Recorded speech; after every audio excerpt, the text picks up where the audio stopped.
ஒரு மனிதன் பார்க்க முடியவில்லை. ஆனால் அவன் இயேசுவைப் பற்றி கேட்டான். கூட்டம் அவனை அமைதியாக இருக்கச் சொன்னது. ஆனால் அவன் இன்னும் சத்தமாக கூப்பிட்டான், இயேசுவே. அதற்குப் பிறகு அவனுடைய வாழ்க்கை மாறியது. மார்க்கு 10. அமைதியாக கேளுங்கள். அவர் அவ்விடம் விட்டெழுந்து யோர்தானுக்கு அக்கரையிலுள்ள தேசத்தின் வழியாய் யூதேயாவின் எல்லைகளில் வந்தார். ஜனங்கள் மறுபடியும் அவரிடத்தில் கூடி வந்தார்கள். அவர் தம்முடைய வழக்கத்தின்படியே மறுபடியும் அவர்களுக்கு போதகம் பண்ணினார். அப்பொழுது பரிசேயர் அவரை சோதிக்க வேண்டுமென்று அவரிடத்தில் வந்து, புருஷனானவன் தன் மனைவியை தள்ளிவிடுவது நியாயமா என்று கேட்டார்கள்.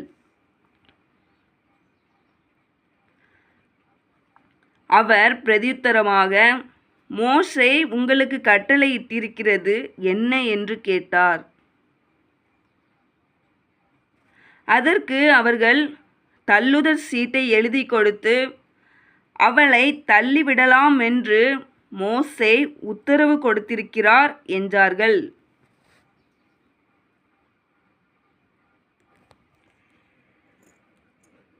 இயேசு அவர்களுக்கு பிரதியுத்தரமாக, உங்கள் இருதய கடினத்தின் நிமித்தம் இந்த கட்டளையை உங்களுக்கு எழுதி கொடுத்தான். ஆகிலும் ஆதியிலே மனுஷரை சிருஷ்டித்த தேவன் அவர்களை ஆணும் பெண்ணுமாக உண்டாக்கினார். இது நிமித்தம் புருஷனானவன் தன் தகப்பனையும் தாயையும் விட்டு தன் மனைவியோடே இசைந்திருப்பான். அவர்கள் இருவரும் ஒரே மாம்சமாயிருப்பார்கள். இவ்விதமாய் அவர்கள் இருவராயிராமல் ஒரே மாம்சமாயிருக்கிறார்கள். ஆகையால் தேவன் இணைத்ததை மனுஷன் பிரிக்காதிருக்க கடவன் என்றார்.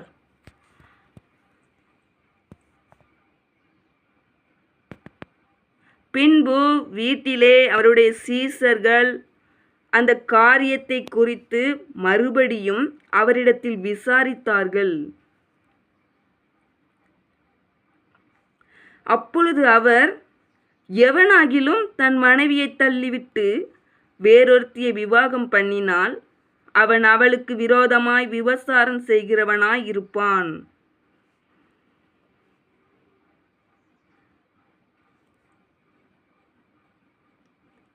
மனைவியும் தன் புருஷனை தள்ளிவிட்டு வேறொருவனை விவாகம் பண்ணினால் விபசாரம் செய்கிறவளாய் இருப்பாள் என்றார். அப்பொழுது சிறு பிள்ளைகளை அவர் தொடும்படிக்கு அவர்களை அவரிடத்தில் கொண்டு வந்தார்கள். கொண்டு வந்தவர்களை சீஷர்கள் அதட்டினார்கள். இயேசு அதை கண்டு விசனமடைந்து, சிறு பிள்ளைகள் என்னிடத்தில் வருகிறதற்கு இடங்கொடுங்கள், அவர்களை தடை பண்ணாதிருங்கள். தேவனுடைய ராஜ்யம் அப்படிப்பட்டவர்களுடையது. எவனாகிலும் சிறு பிள்ளையைப் போல் தேவனுடைய ராஜ்யத்தை ஏற்றுக்கொள்ளாவிட்டால் அவன் அதில் பிரவேசிப்பதில்லை என்று மெய்யாகவே உங்களுக்கு சொல்லுகிறேன் என்று சொல்லி அவர்களை அணைத்து கொண்டு அவர்கள் மேல் கைகளை வைத்து அவர்களை ஆசீர்வதித்தார். பின்பு அவர் புறப்பட்டு வழியிலே போகையில் ஒருவன் ஓடி வந்து அவருக்கு முன்பாக முழங்கால் படியிட்டு, நல்ல போதகரே, நித்திய ஜீவனை சுதந்தரித்து கொள்ளும்படி நான் என்ன செய்ய வேண்டும் என்று கேட்டான்.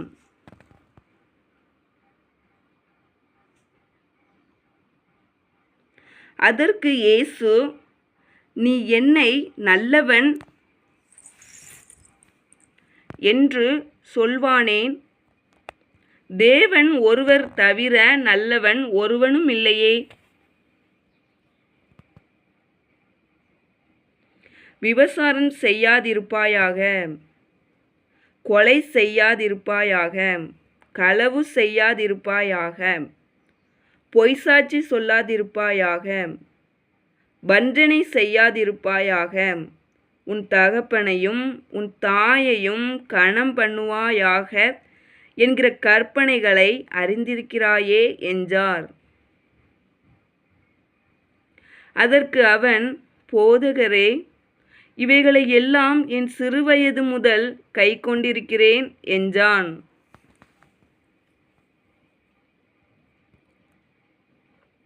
இயேசு அவனை பார்த்து அவனிடத்தில் அன்பு கூர்ந்து, உன்னிடத்தில் ஒரு குறைவு உண்டு.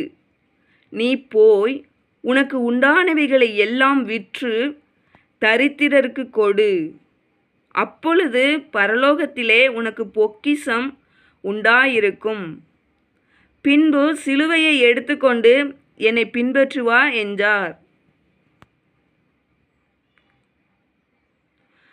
அவன் மிகுந்த ஆஸ்தி உள்ளவனாயிருந்தபடியால் இந்த வார்த்தையை கேட்டு மனமடிந்து துக்கத்தோடே போய்விட்டான். அப்பொழுது இயேசு சுற்றி பார்த்து தம்முடைய சீசரை நோக்கி, ஐஸ்வர்யமுள்ளவர்கள் தேவனுடைய ராஜ்யத்தில் பிரவேசிப்பது எவ்வளவு அரிதாயிருக்கிறது என்றார்.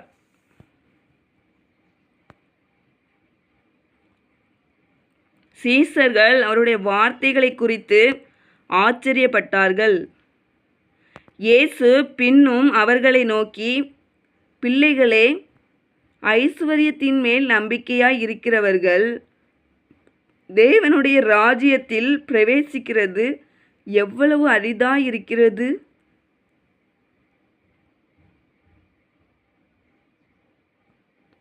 ஐஸ்வர்யவான் தேவனுடைய ராஜ்யத்தில் பிரவேசிப்பதை பார்க்கிலும் ஒட்டகமானது ஊசியின் காதிலே நுழைவது எளிதாயிருக்கும் என்றார். அவர்கள் பின்னும் அதிகமாய் ஆச்சரியப்பட்டு, அப்படியானால் யார் ரட்சிக்கப்படக்கூடும் என்று தங்களுக்குள்ளே சொல்லிக் கொண்டார்கள்.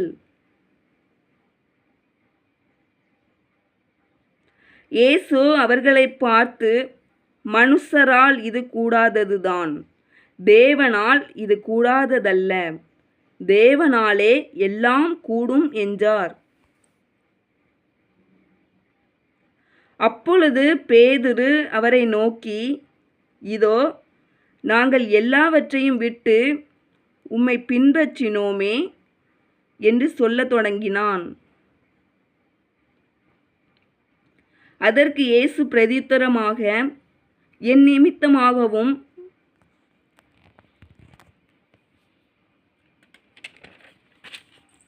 சுவிசேஷத்தின் நிமித்தமாகவும்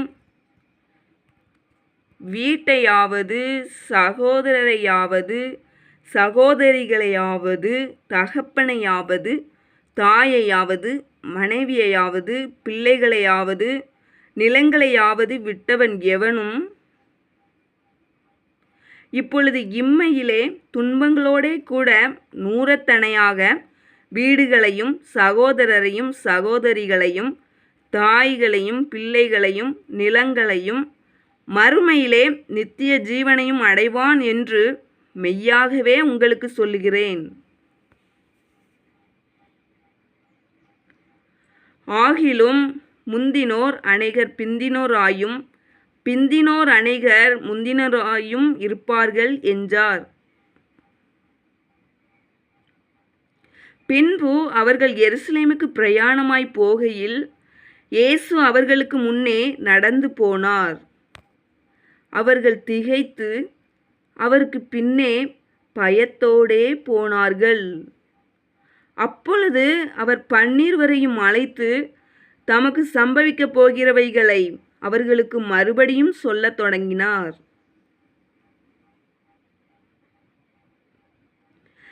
இதோ எருசலேமுக்கு போகிறோம். அங்கே மனுஷகுமாரன் பிரதான ஆசாரியரிடத்திலும் வேதபாரகரிடத்திலும் ஒப்பு கொடுக்கப்படுவார். அவர்கள் அவரை மரண ஆக்கினைக்குள்ளாக தீர்த்து தேசத்தாரிடத்தில் ஒப்பு கொடுப்பார்கள்.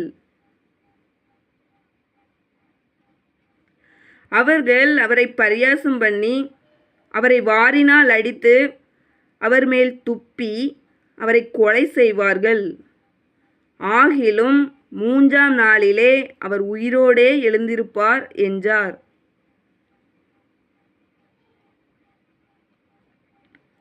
அப்பொழுது செபதேயுவின் குமாரராகிய யாக்கோபும் யோவானும் அவரிடத்தில் வந்து, போதகரே, நாங்கள் கேட்டுக்கொள்ளப் போகிறதை நீர் எங்களுக்கு செய்ய வேண்டுமென்று விரும்புகிறோம் என்றார்கள்.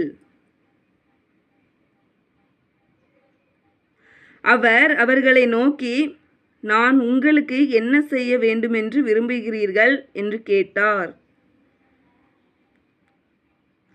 அதற்கு அவர்கள், உமது மகிமையிலே எங்களில் ஒருவன் உமது வலது பாரிசத்திலும் ஒருவன் உமது இடது பாரிசத்திலும் உட்கார்ந்திருக்கும்படி எங்களுக்கு அருள் செய்ய வேண்டும் என்றார்கள். இயேசு அவர்களை நோக்கி, நீங்கள் கேட்டுக்கொள்ளுகிறதற்கு இன்னது என்று உங்களுக்கே தெரியவில்லை. நான் குடிக்கும் பாத்திரத்தில் நீங்கள் குடிக்கவும்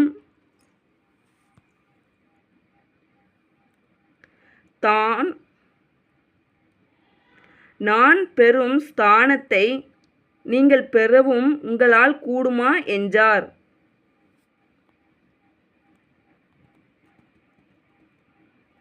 அதற்கு அவர்கள் கூடும் என்றார்கள். இயேசு அவர்களை நோக்கி, நான் குடிக்கும் பாத்திரத்தில் நீங்கள் குடிப்பீர்கள், நான் பெறும் ஸ்நானத்தையும் நீங்கள் பெறுவீர்கள்.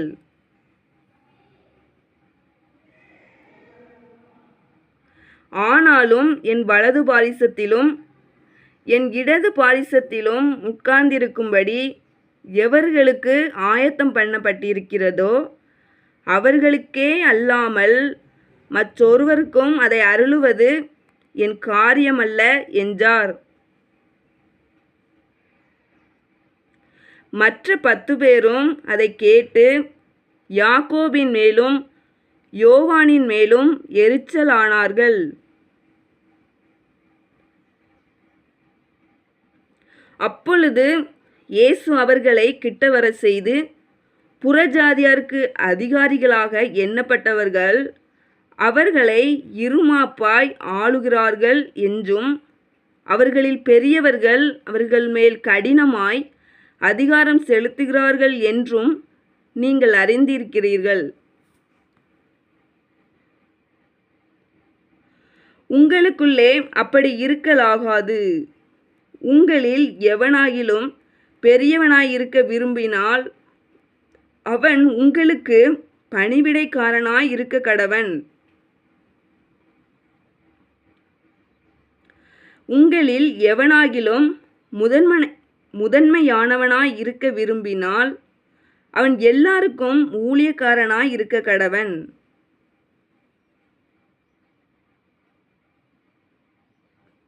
அப்படியே மனுஷகுமாரனும் ஊழியம் கொள்ளும்படி வராமல் ஊழியம் செய்யவும் அநேகரை மீட்கும் பொருளாக தம்முடைய ஜீவனை கொடுக்கவும் வந்தார் என்றார்.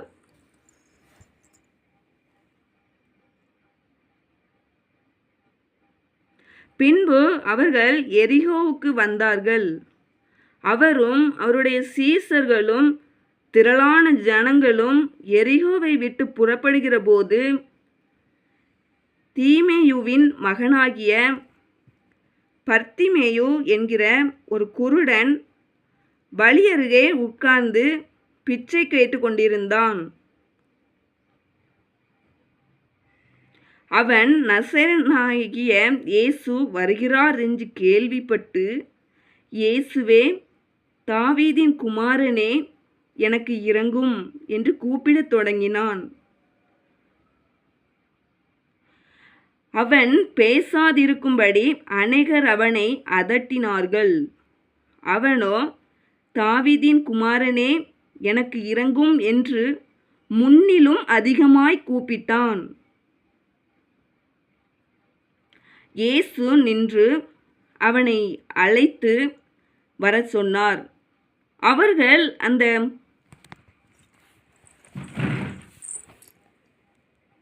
குருடனை அழைத்து, திடன்கொள், எழுந்திரு, உன்னை அழைக்கிறார் என்றார்கள். உடனே அவன் தன் மேல் வஸ்திரத்தை எறிந்துவிட்டு எழுந்து இயேசுவினிடத்தில் வந்தான்.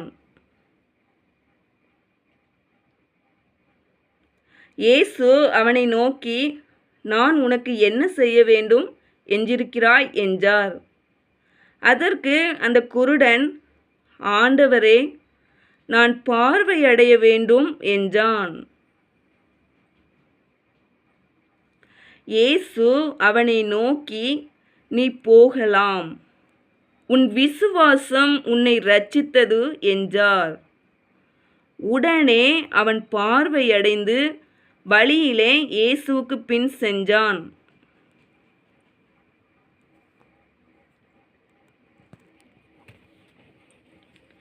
ஆமென். மக்கள் உங்களை அமைதியாக இருக்க சொல்லலாம். ஆனால் இயேசுவை நோக்கி கூப்பிடுவதை நிறுத்தாதீர்கள். இந்த வாசிப்பு உங்களுக்கு நம்பிக்கையை கொடுத்திருந்தால், ஜீசஸ் ஹீல் மீ என்று கமெண்ட் செய்யுங்கள். Like and share and subscribe செய்யுங்கள். ஜீவ வார்த்தை. மேலும் டெஸ்கிரிப்ஷன் முதல் வரியில் இருக்கும் சங்கீதம் 20 லிங்கை வாசிக்க மறக்காதீர்கள்.